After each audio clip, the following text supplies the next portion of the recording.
कभी कभी ना सपने इतने बड़े होते हैं कि उन्हें पूरा करने के लिए हमें घर छोड़ना पड़ता है।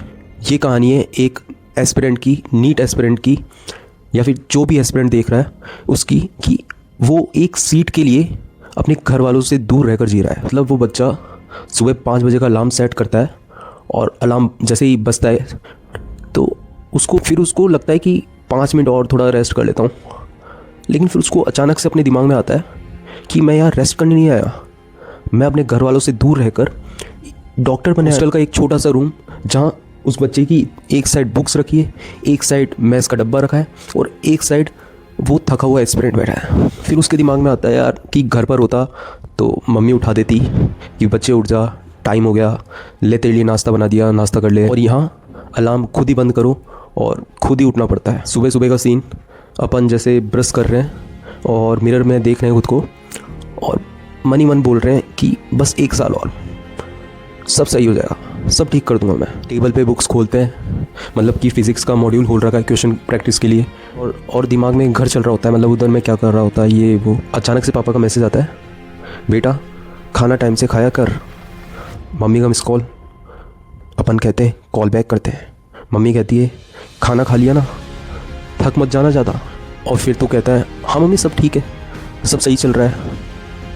सच बता, यही हकीकत है। मैस का वो ठंडा खाना, तेल आ रहा है उस पर, रोटी सिकी हुई नहीं है, तो दिमाग में वो प्रेशर कि क्या खाऊं क्या।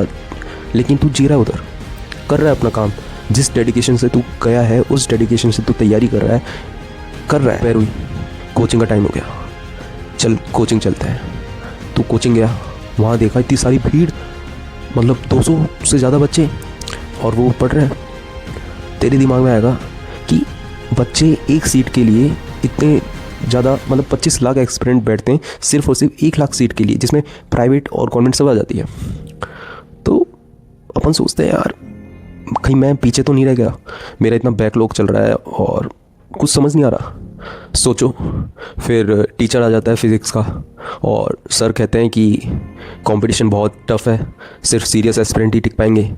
तो वो जो बात कही है ना सर ने, वो दिल पे छूती है यार सीधी, क्योंकि हर किसी ने घर छोड़ा है लेकिन हर किसी का सिलेक्शन नहीं होगा। कोचिंग ख़त्म होते ही तू खाना वाना खा के घर, मतलब वहाँ रूम पे रेस्ट करके सीधा चला जाता है लाइब्रेरी। रात के 11-12 बज चुके हैं और तू देख रहा है कि सब थक चुके हैं, लेकिन रूम पे, घर पे कोई नहीं जा रहा। जो पीछे की आवाज़ आ रही है ना तुमको, उसको अवॉइड करना बच्चों, क्योंकि ये जो मैं बात बता रहा हूँ, जो वीडियो शूट कर रहा हूँ, ये बहुत इमोशन भरी है, आप रिलेट कर पा रहे होंगे।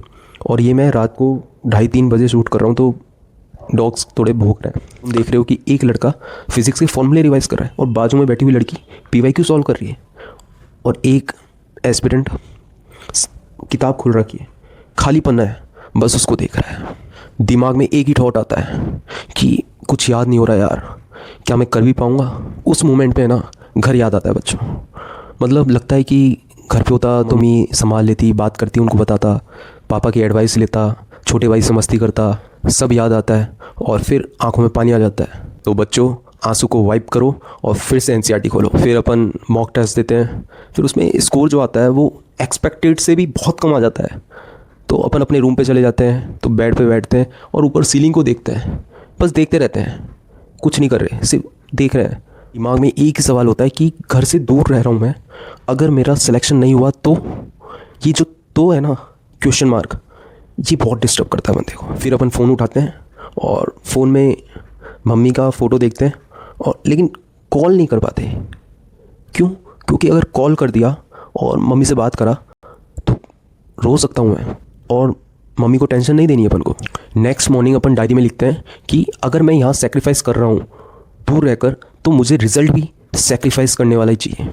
उस दिन से routine change, no excuse, no distraction, only 1 seat MBBS। Friends अगर पार्टी करने के लिए बुलाए तो मना कर दो, फ़ोन स्क्रॉल करने का मन हो बंद कर दो, फैमिली की याद आए बुक खोल लो। तो तुम भी अगर अपने घर से दूर रहकर कोटा सीकर रह रहे हो नीट की प्रिपरेशन करने के लिए या फिर किसी भी कंपटीशन की प्रिपरेशन करने के लिए, और रात को तुम अकेला फील करते हो, तो मेरी बात सुनो बच्चों, ये बात है ना हर वो नीट एस्पिरेंट या फिर हर एस्पिरेंट की लाइफ में होता है। ये फेज़ आता ही आता है और अपन को इसको ओवरकम करना ही होगा। जब तुम वाइट कोट पहनोगे ना और मम्मी पापा की आंखों में जो प्राउड फील देखोगे ना तुम्हारे लिए, तो ये हॉस्टल का खाना, ये अकेलापन, ये सब तेरे को वर्थ लगेगा भाई। थोड़ा और सह लो और पढ़ लो और स्ट्रॉन्ग बन जाओ, क्योंकि ये जो लास्ट के जो दिन है ना, 70 से 80 दिन तुम्हारी ज़िंदगी बदल देंगे अगर तुम पढ़ते रहोगे तो।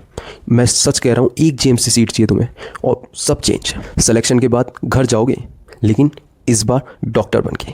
So thank you so much for watching this video.